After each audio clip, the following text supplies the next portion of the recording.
السلام عليكم. النهاردة عندنا وصفة الكوسة بالبشاميل.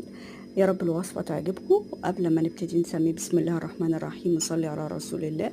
انا جبت في حلة مية وغليتها وحطيت فيها كوسة وملح وفلفل، وجبت صدر فرخة وقطعته، وبيبقى سهل جدا لما بيكون متلج في التقطيع.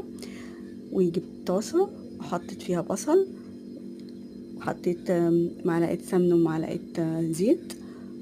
دبلت البصل ونزلت عليهم بالفراخ، وحطيت على الفراخ ورق لورا، ملح وفلفل، قرفة. وبعدين بعمل البشاميل.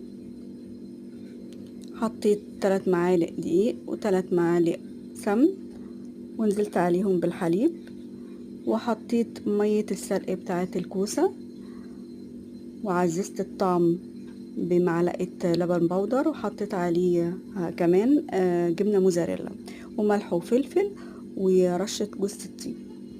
جبت الصينية وحطيت عليها بشاميل، وكنت حاطة على الكوسة كلها بشاميل وقلبتها. وبعد كده نزلت برق كوسة وحطيت عليها الفراخ، وحطيت عليهم البشاميل، طبقة بشاميل.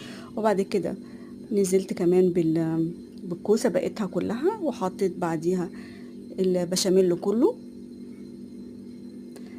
وحطيت من فوق الوش جبنة موزاريلا، ودخلتها الفرن عشان تاخد لون، لان كل مكوناتها مستوية. بسم الله ما شاء الله لا قوة الا بالله، طالعة تحفة تحفة تحفة. تتقدم مع رز ابيض بألف هنا وشفا. لايك وشير وقلب، دعوة حلوة. وما تنسوش تشتركوا معايا على قناتي لو عجبتكم وصفاتي. السلام عليكم.